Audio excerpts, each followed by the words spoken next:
I remember when I was 27, I had my first panic attack, which my husband was away. He was on tour with his job, and I had my first son. There was a lot of media attention, and I think what it did, it sort of regurgitated. I said in an article the other day that our childhood can set sort of a framework for how, or a template on how we sort of respond to sort of stresses as we move into our adult life. We enter this world taking our first breath, and sadly, we leave this place taking our last. And what I want to do with this podcast is to explore what happens between those breaths.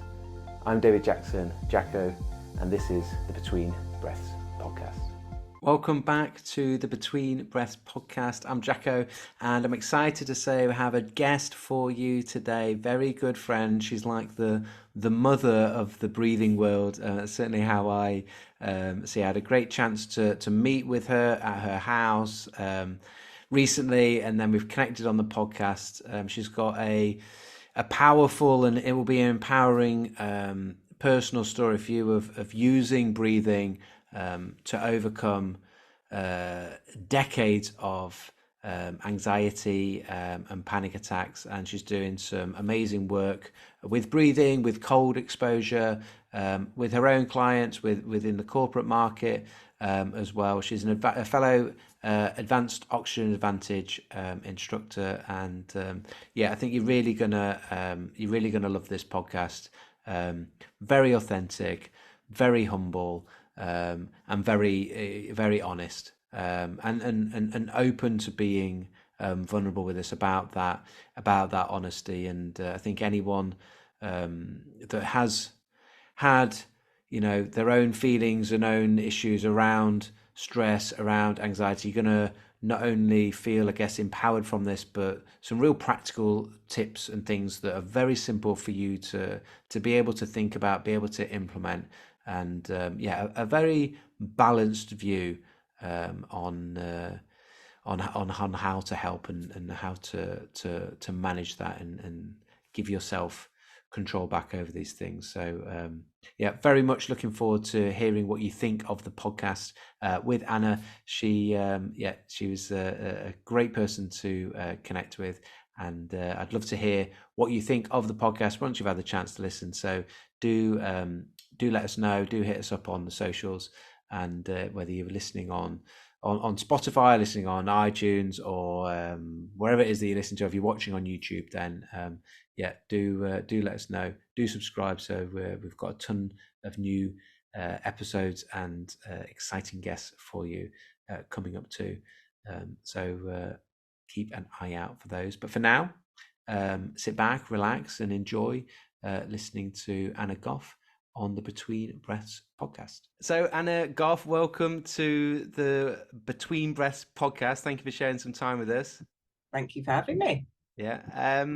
As a fellow Oxygen Advantage instructor, obviously we share a lot of commonalities. We'll discuss these things, but also you're into the cold as well, and I know that you work a lot with corporates, and particularly in that area of like stress management, anxiety, and you have your own story that I think will be very powerful for people to hear, and I know will resonate with a lot of people around how you got into breath training or awareness of how your breathing is impacting how you think, how you feel, and so just introduce yourself to the listeners and just give us a bit of that, The background. as happy as you're willing to go in terms of, I want the conversations to be, authentic and honest, and, go with it, share with as much as you feel comfortable with. But I really think it will be, will resonate with a lot of people. That's exactly, I work exactly the same way. And I think we're now in a very, a good space at the moment, in society, where we can be more vulnerable, where we can not feel shame about sharing a bit of our story. And I guess for me, I think it 27 empowers years, others as well, though, doesn't it? It empowers others as well, though. So thank you. And also it makes them feel less alone. And I remember when I was 27, I had my first panic attack, which my husband was away. He was on tour with his job.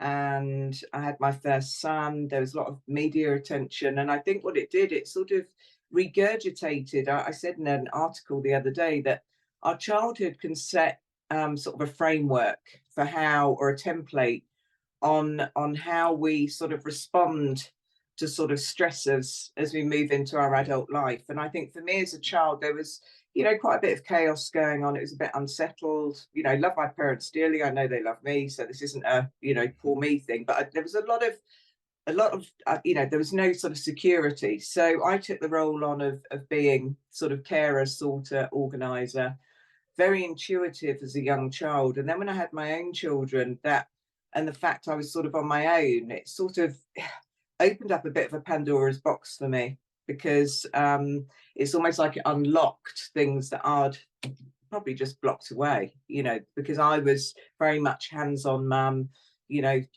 smothering them really with love. And I just sort of thought, God, this is sort of strange. I don't seem to remember sort of this intensity in my upbringing. Right. But my mother's life was very different, and she's a wonderful woman. So,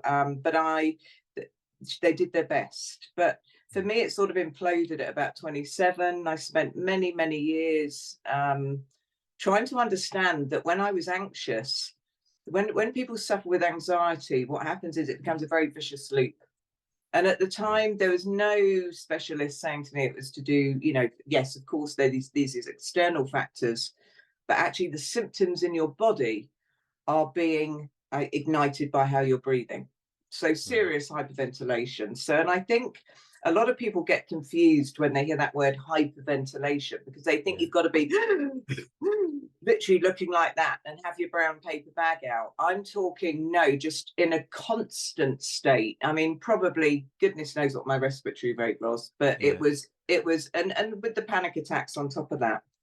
And Yeah. then what happens, as you know, is the symptoms that come into the body because of that biochemical imbalance. It's the tingling, the heaviness, the numbness, the brain fog, the cortisol that was probably Yeah. fueled in my body as well.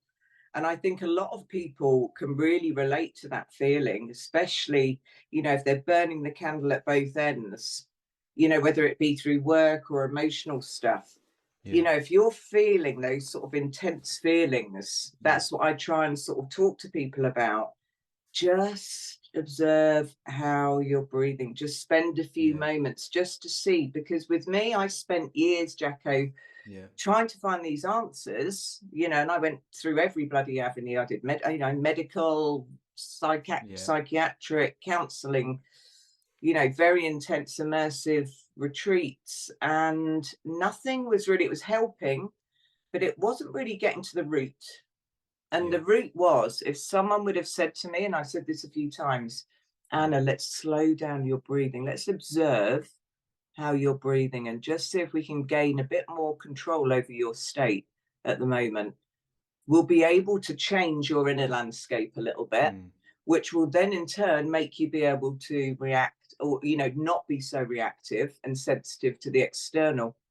Yeah. So I'm talking probably 20 years that Yeah. was, Jacko. Right. 20 20 years years. of 20 years. So this would be interesting, just to pick up on, but for people that are, you know, you described some sensations and some Mm, feelings, and you mentioned panic attacks, and you mentioned like tingling, the heaviness, mm, and I would imagine that the feeling all these different sensations, but one, not feeling in control of them, mm, and two, not knowing what they actually are. mm. Terrifying. Yes, yeah, Mm, terrifying, because it takes over your whole body. It's your heart rate's going through the roof, your adrenals are kicking off, then you're adrenally fatigued. You end up then just going into exhaustion, and then you get into bed at night and you're exhausted but wired. yeah, And I see a lot of people like that, with and yeah, I'm sure you do. We yeah, all do, with the people in this business. It's like a pandemic of exhaustion with people. And yeah, that's why you, I, all the other amazing breath coaches out there feel so passionately about just going, okay, listen, it's not where we can heal everything, but we can certainly, like I say, just manage this vessel that Yeah. you're trying to operate from in a more effective way. So I'm not Yeah. saying that I love the that. doctors and all the other external support didn't help. Of course it did. But the root of it, those symptoms I was latching onto and thinking, and then it becomes that vicious loop. What's happening Yeah. in my body?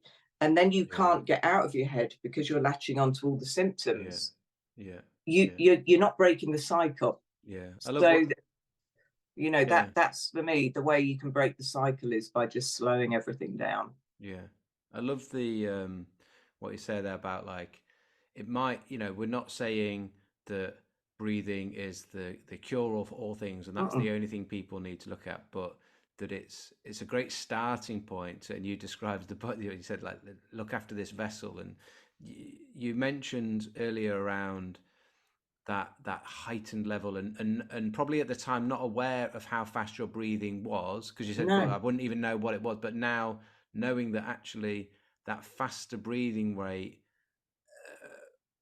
doesn't might not have been the thing that started it, but it's the thing that then keeps you in that physiological state, which is affecting the nervous system, our stress, and our mind. Mm. But um, that the breath is a great place to start in order to change that, like that background track of what your body is Mm. doing. Because what you described, I was writing down some notes as you were talking, that the almost like in a just a you said like the hyperventilation and breathing fast. It wasn't that I was like necessarily, someone No. might not have noticed to look at you, but a constant state of slight arousal and Mm. upregulation. Mm. Um, did the thing I'm one thing I'm interested in is the breath then can be that great tool to bring your to bring, when we slow our breathing down, we can slow our heart rate down for Mm. one example. But how much how much for you was there this balance between not just being able to use the breath as a way to actually take back some control and that feeling empowering? How Mm. much of it also came down to understanding physiologically those weird sensations and things that you're feeling? You actually understand what it is that's causing them. Was there any part of that giving a sense of like clarity and a bit of relief, Yeah. like? Absolutely, and I'm really honest with people even now. If I feel I'm running myself into the ground a bit too much, which even us who are sort of doing this great work, and we've got all the tools. We're We still aren't do stressed too. we are we do, we're human, and I have, just recently, with things sort of work and other bits, I thought, oh, I can just feel it's the awareness. It's what you and I Yeah. talked about when you came over. The beginning of any part of Mm. your healing, or if there's anything that you need to sort of really dig deep with, Yeah. is the first thing is the awareness. The Yeah. minute you have awareness, it doesn't mean that all of a sudden you're going to become a guru and start banging drums and waving sage sticks. That'll come But the later. minute the minute you've got that awareness that you go, something isn't right, I need to put some changes in here, or I need to get Yeah. some help. And I think that's the difference now, Jacko. I Yeah. know, like I said, I felt a bit frazzled the last couple of weeks. So it's Yeah. like, so for Yeah. me Yeah. now, it's don't go into the extreme cold, like I said to you, Okay. Yeah. because, Yeah. as wonderful as it is, at the moment, I want the heat. So it's knowing we've just having those tools that you can pick into. And I encourage everybody, front door, just ignore it. In fact, I better just go and get it. We're on camera, keeping it real. Hang on, might be my cat.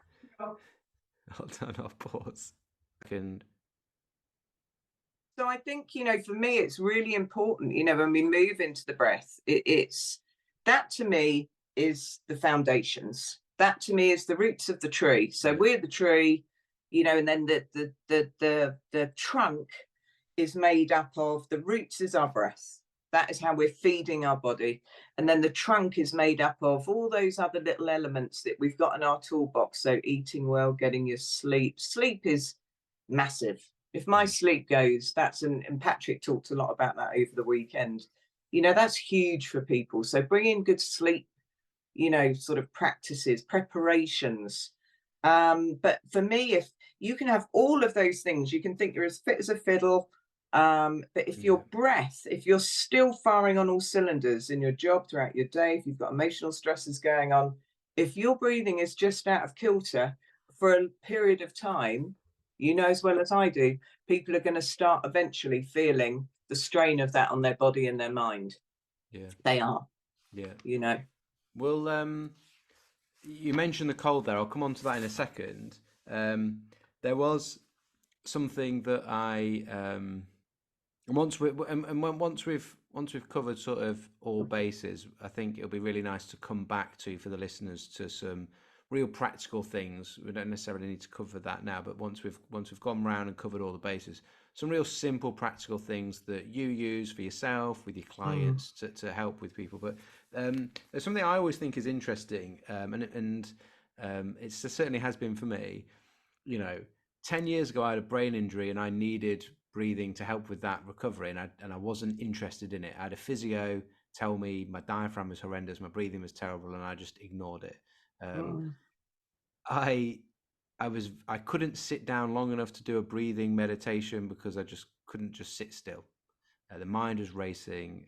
Patrick McKeown says this all the time. The people that need meditation the most are the ones that can't do Yeah, he it. said that. Yeah.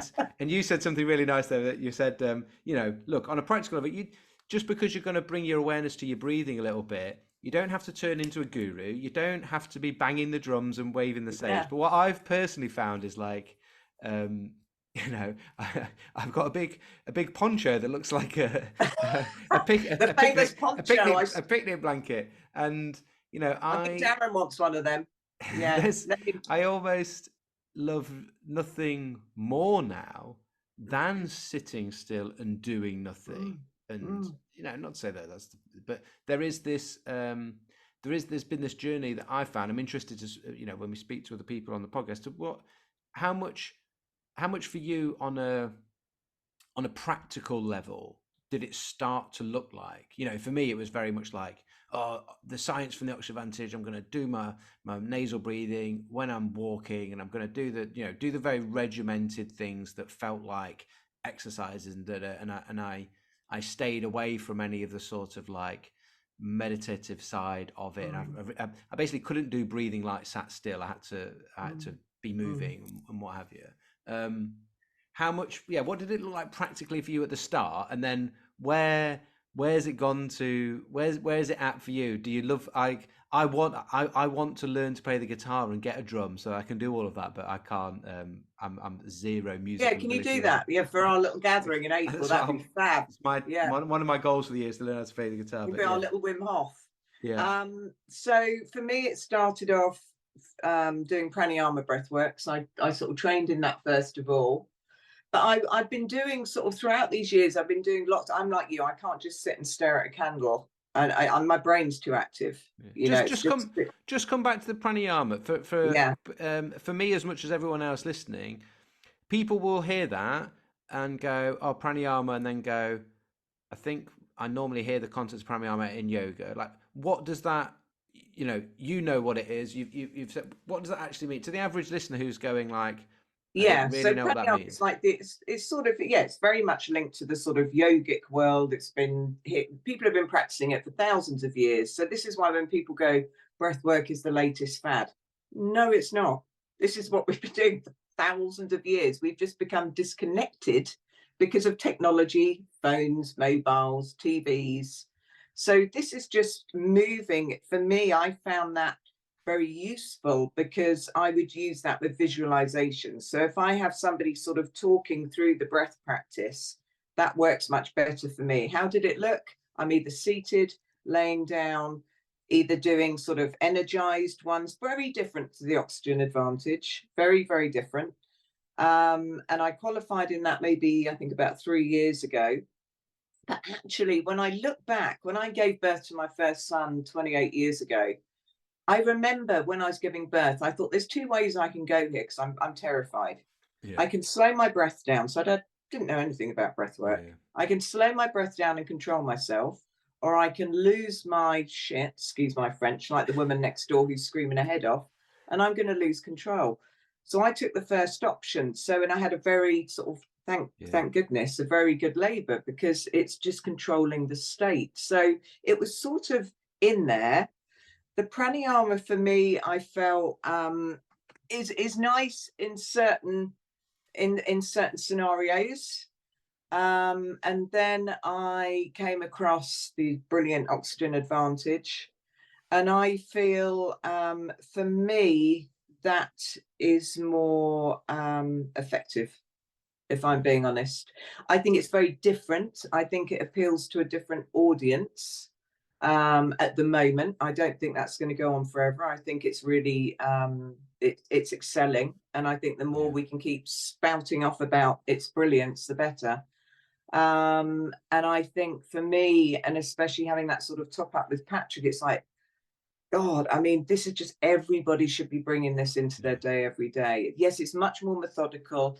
It's you need to be much more committed with it, but there's definitely ways that you can bring it into your day where it doesn't have to add more stress. Yeah. Yeah. But I feel for me, with what, having a bit of an anxious mind, being an overthinker, that method for me is more effective Yeah.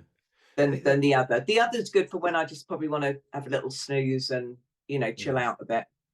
So the way I see it with the Oxford Advantage, and why it's what typically happens, and people listening will either be on this journey, starting this journey, somewhere along this journey, where the furthest point away from it is like breathing. That's just automatic. Why would I be bothered about my breathing? Like, it's fine, don't need to do Mm. anything about it. So then seeing something that's a little bit more eye catching and a little bit more dramatic, so that could be some sort of hyperventilation Mm. practice, some, Wim Hof, to Mm. name probably the most Mm. famous person in the world for that type of practice.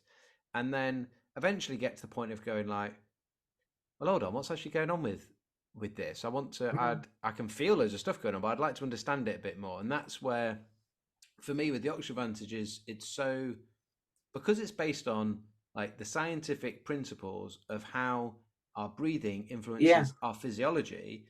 It just covers all things. So whether you want to do a tumo, conjugated breathing, Mm. trauma release, or anything, if you've understood the principles that we What's teach with the happening? Oxygen Advantage, Yeah.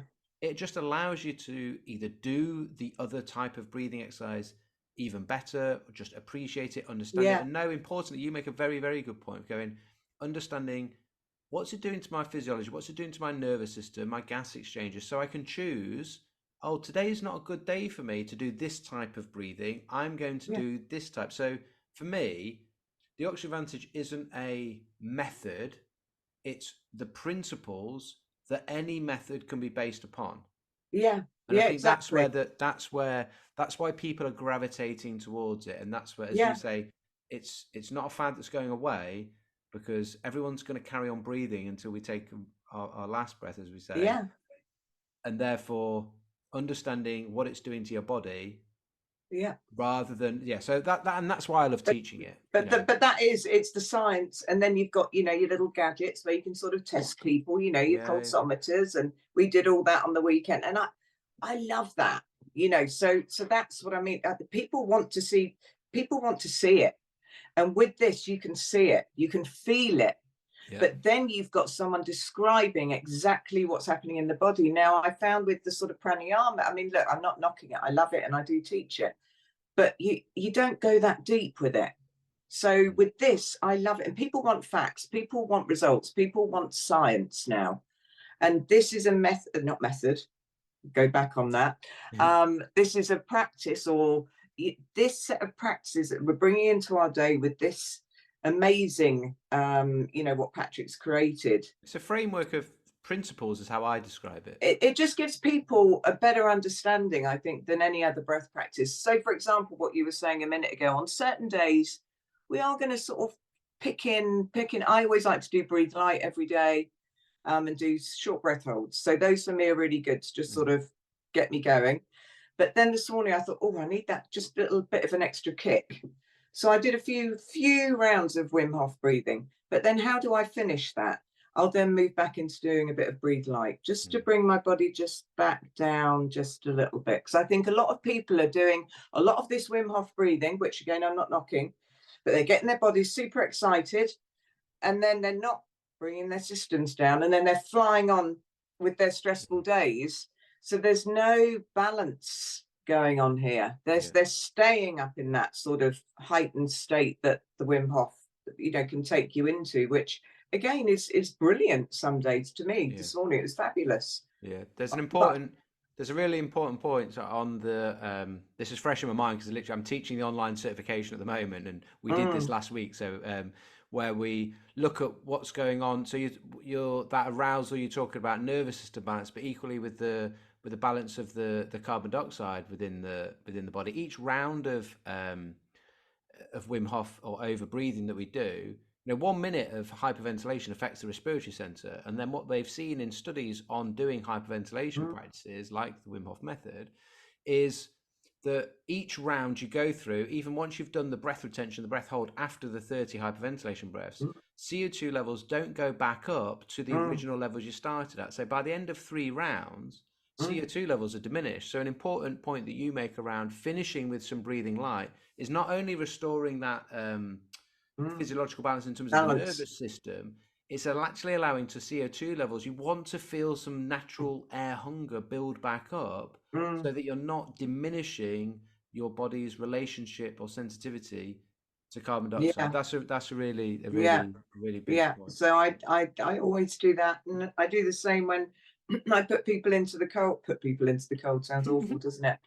Never put them straight into the cold after doing hyperventilation. Never. Bring them back down just for a little bit.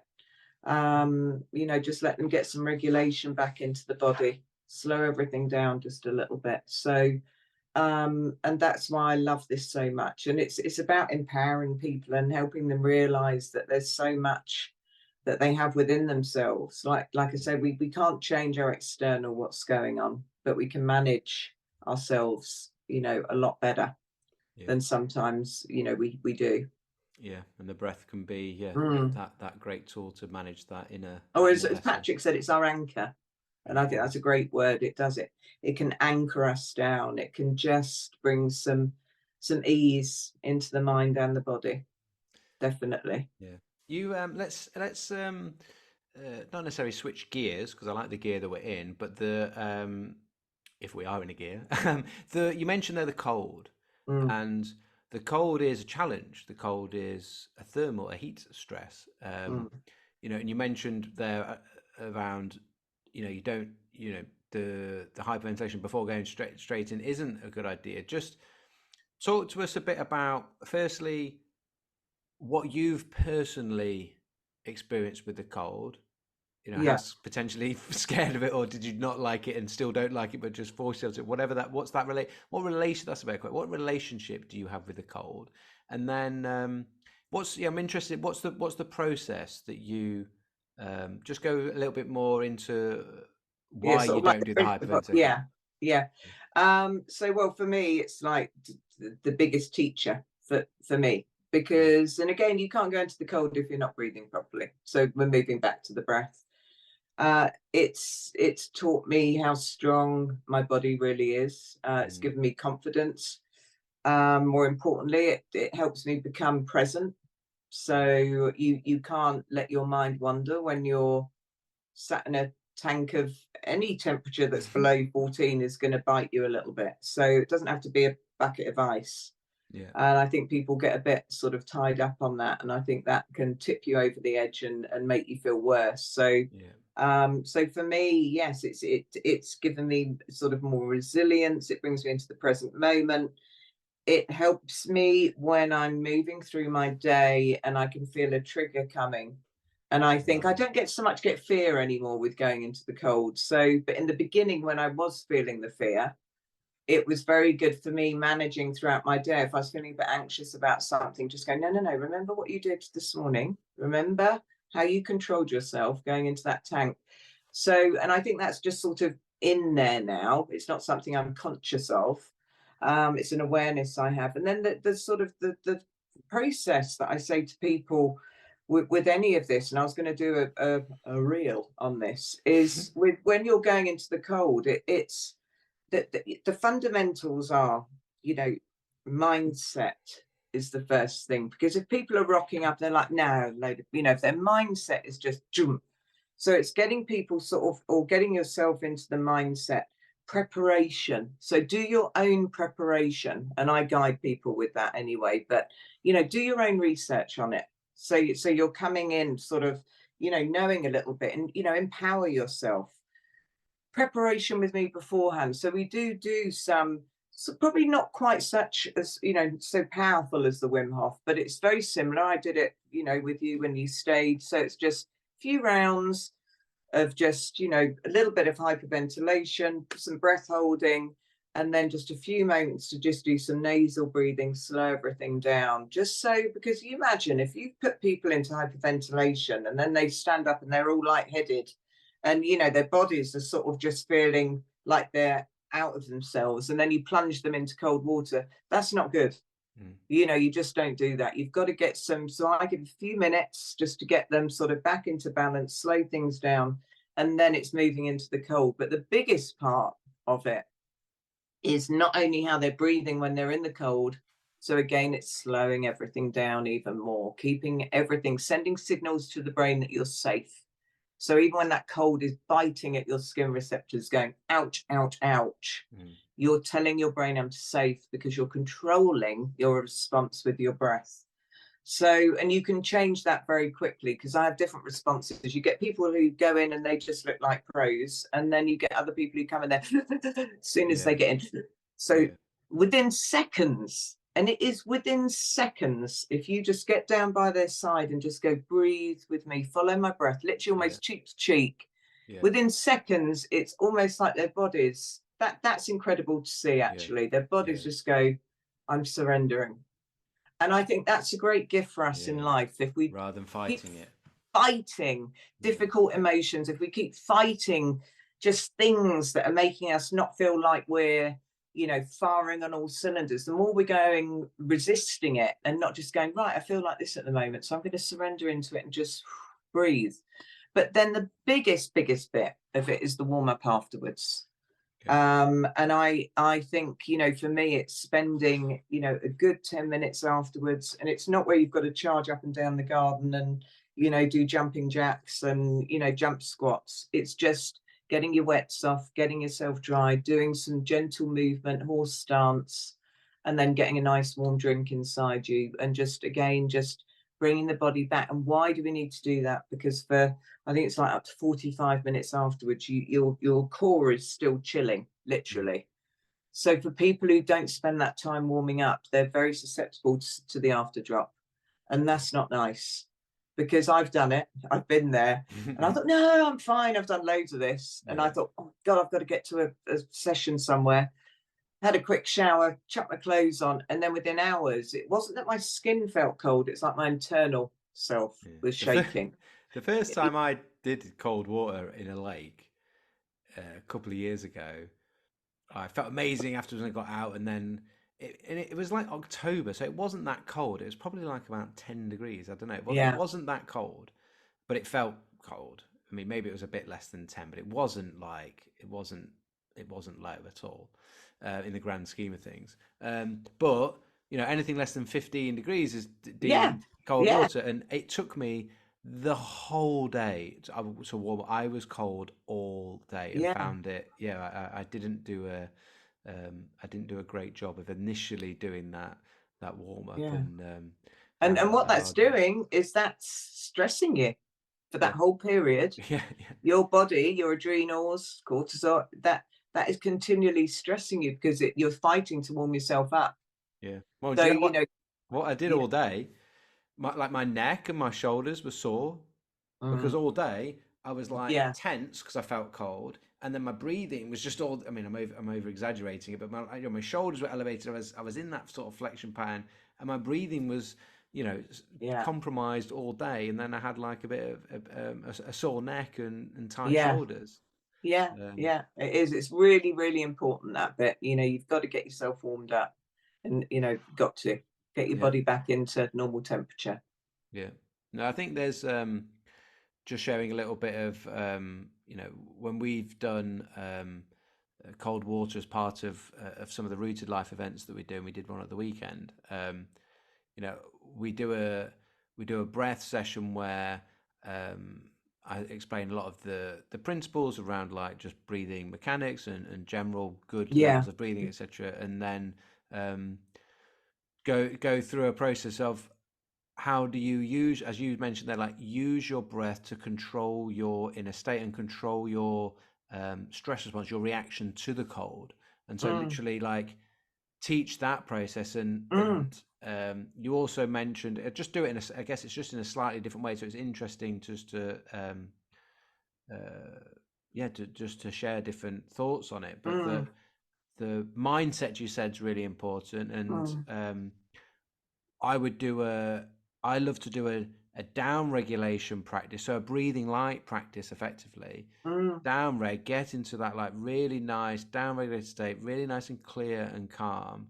mm, And we will do that like before lunch, mm. and then after lunch we would then go and do the whole cold water premise. And Yeah, during the with the with that calm, with that clarity, and then use the breath as the tool to like maintain that control of yeah, the state, rather than yeah, I've seen people before where, you said you don't want to do hyperventilation then go straight. I've seen people before where I've just been a participant at something, and someone's been doing some hyperventilation before going into the water. So we've someone's already a bit anxious about the water, so they're upregulated. They do some mm, hyperventilation, so they're even more upregulated and part mm, bringing on that stress. And then going into the cold is then another stress, mm. and you've just spent say 10 minutes practicing hyperventilating.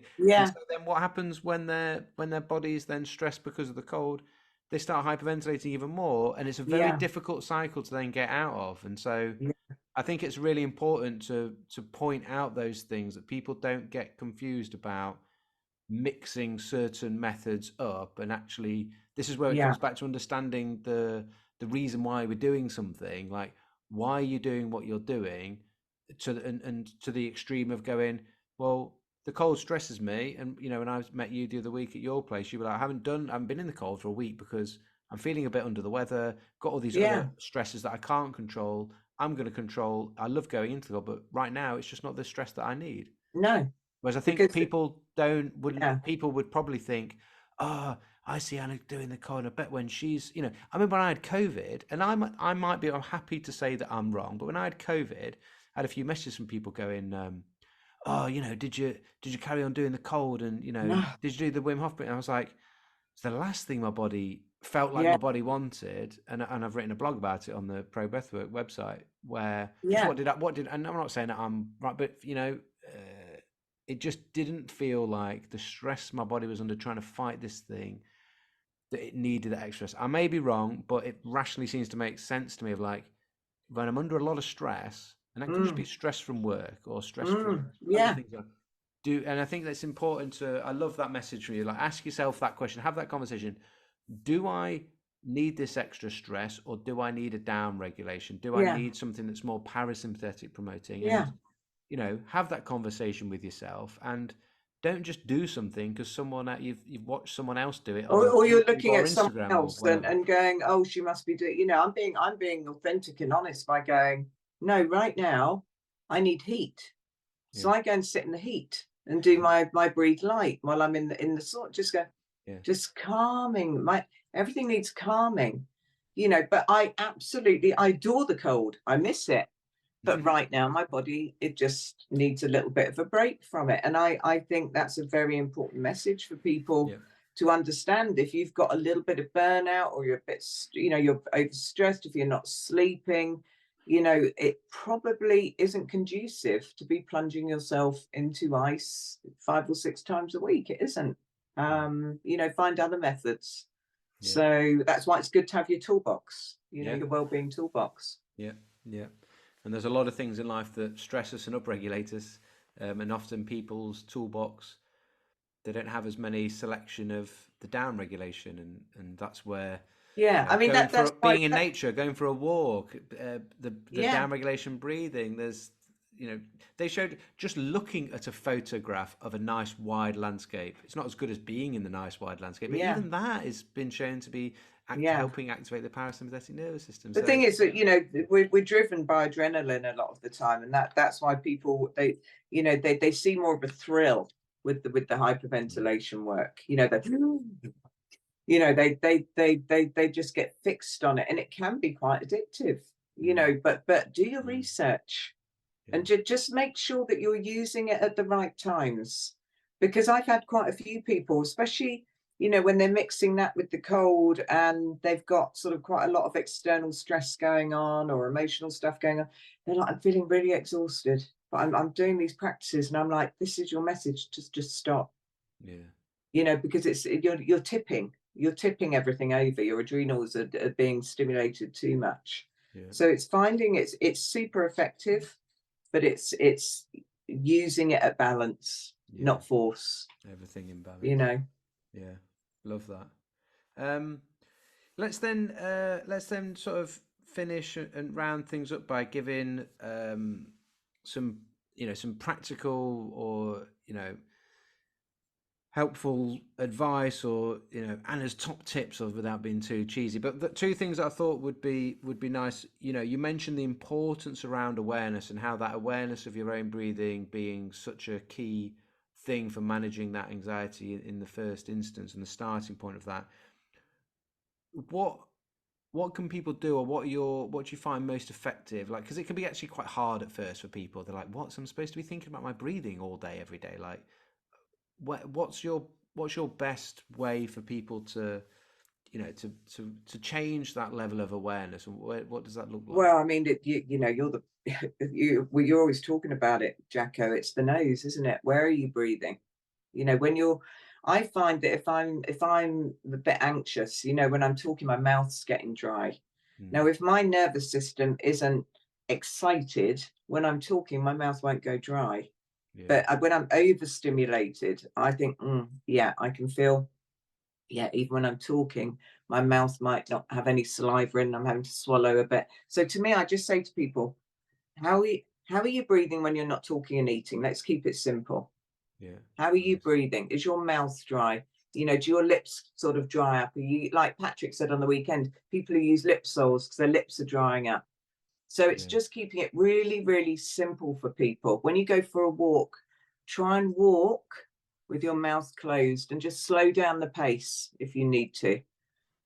Just use the mouth for essentials if you're going up a hill or something. But I still try and encourage people, just slow down and use the nose more. So that's the first thing with me. And then, I mean, the mouth taping at night is a big thing, but I mean, that can scare people off if you throw that at them. yeah, First of all, it's as simple as, where are you bringing the air into your body? yeah, Are you Can you hear your breath? Can people hear your breathing? Do you eat noisily? Are you congested? Is your nose congested? mm, Just focus on where the breath is coming into the body, and then just reminding them of the importance of nasal breathing, and actually how ineffective breathing through the mouth is. yeah, Because they can find it all, like Patrick yeah, said, they can find all of this on the internet. yeah, It's great to have us coaches helping them because it gives them that sort of yeah, motivation, but there's so much that people can access. So, look up yeah, nasal breathing and all the benefits. yeah. That's the first thing. Yeah, no, I love that. One of the things that I come back to time and time again, say over and over again, is like the thing I love about the breath and teaching the breath, and then what it's able to do for us individually as well as when we're helping other people with it, is it's not complicated. It is Mm, very simple, but it's very powerful. Just because it's simple doesn't mean that it's not powerful. It's super powerful. It's mm, the single easiest thing and accessible thing mm, within your autonomic functions mm, of the body that you can at any moment choose to manipulate, to change, mm. and it will influence, like you say, it will influence states. And, it, and it's Love it's it. also the first thing to go. So if you hear a loud, That's a good if point. it is, if you hear a loud noise, you go, Yeah. it's, when a baby first comes out, it's such a Mm, powerful. But I think it's, as humans right now, we're overcomplicating everything. yeah. We're overcomplicating it because it's so simple. People are going, what? Yeah, You so know, Well, we're too reliant on, without me going on too much of a bang, almost like too would prefer and too reliant on like tech. So it's like, oh, I don't have any tech on, yeah, no Apple Watches or anything. And Mm, the thing would be like, oh, my Apple Watch just beeped. It's telling me that my I'm too stressed. Or it's like, no, like y- listen to your body, and your breathing is probably like you said, is such a great like it will things like your Bolt score will tell mm, you, I found by tracking it over a long period of time, if I'm going to get ill, my Bolt score mm, will start to diminish before I actually then notice the mm, strong thing of like, oh, now I'm actually ill. It's like it's mm, if I'm a bit stressed and it's starting to affect my sleep, I might not notice my sleep as much, but then I notice mm, my, before the really loud thing from your body just going like, mm. Jacko, we need some time out. Your breathing will be whispering like, we're just going a little bit faster, just chill out a bit. Like, but if Yeah, you don't listen to it, you miss the early it's the signs. awareness again. We're relying. Mm. I had one of those Whoop things, and I had to take it off because it was driving me nuts.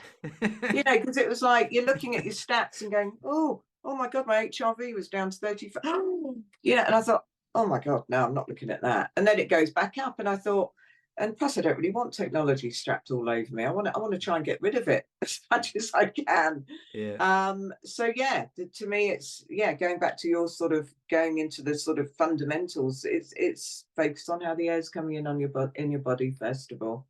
yeah. That's the first step. No, I Mm. love it. I love it.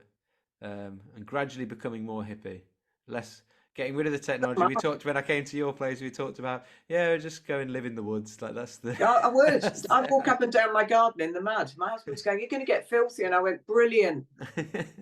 I'll wipe my feet with a towel. I'm honestly, I'm like you. It's like we all need to be sitting around fires and banging a few more drums because Yeah, that makes connection. yeah, That is what people need right now: connection, nature, fresh air, open conversation, or no conversation. Just being still. yeah. That's what we all need more My of. wife, you reminded my wife, Catherine, aka Mrs. Jacko, aka I uh, know I keep the calling her goat. Mrs. Jacko.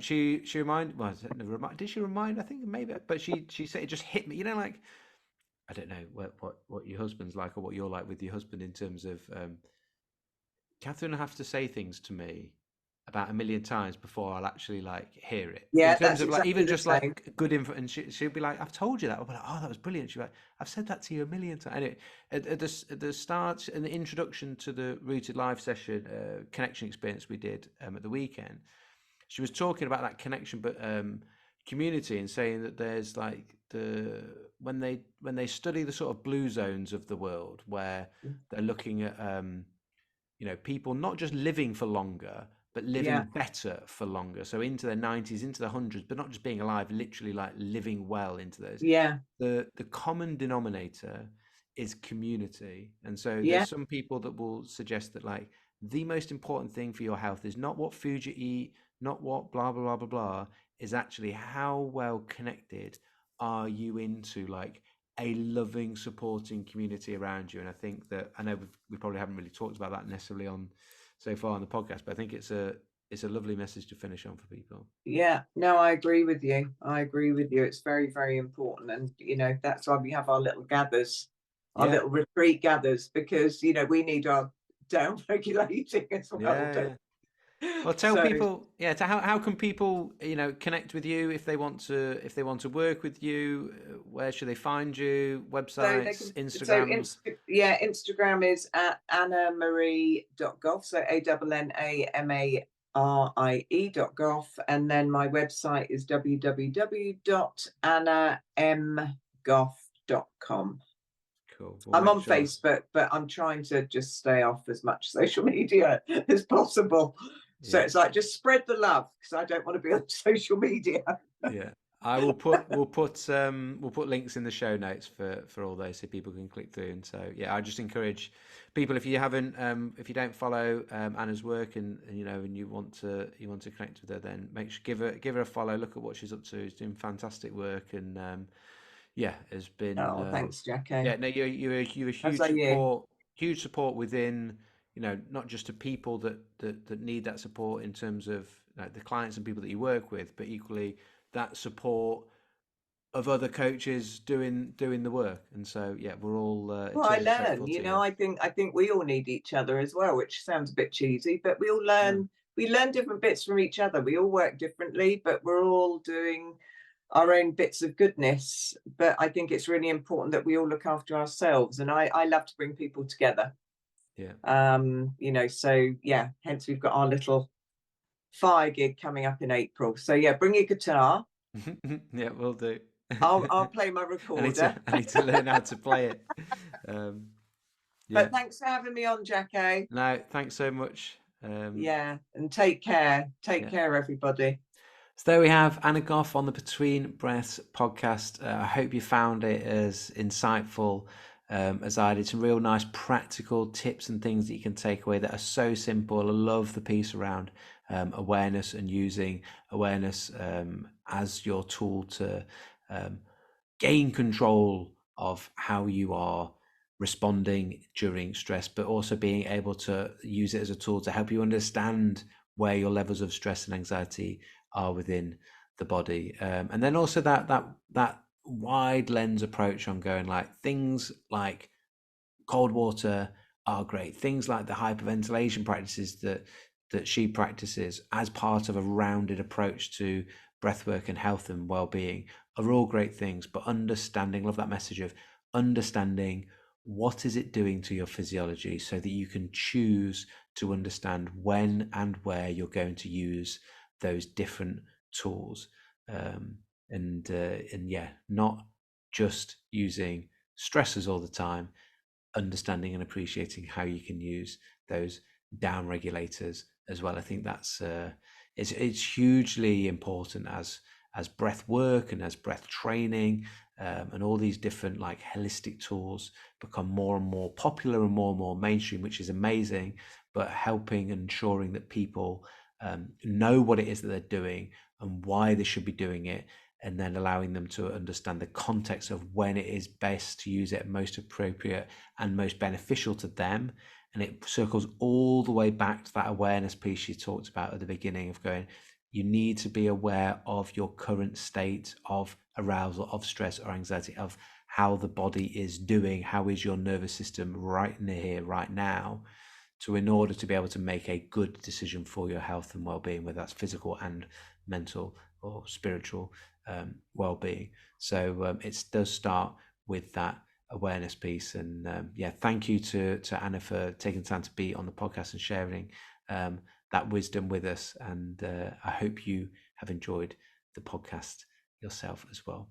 If you haven't yet subscribed, I'd love you to subscribe on YouTube. If you like watching it, if you just like listening to it, it's on Spotify, it's on Google, it's on iTunes or iPodcasts or whatever the Apple version is. So I'd love you to subscribe on there if you don't want to miss out on any new episodes. Remember, I'm not making a commitment because I just know it won't happen. It's not making a commitment of doing it every single week, every single Monday or whatever day. What I am committing to for you, the listeners and the subscribers, is quality. So it will be quality guests, quality content, and it will come out when the time is right for that quality to be there. I like things to be weekly would be nice, but and that will be potentially a bit of an aim. But excuse me when it isn't, and just know if there's a gap or a delay, it means that something exciting, something big, and something juicy will be dropping on the podcast. So look out for that, and if you do subscribe, then it means you'll just automatically find out where that is. So thank you for listening, subscribing, supporting, and we will well, you'll be hearing from me next time. So you've been listening and breathing. I've been Jacko. Until next time, keep it nasal.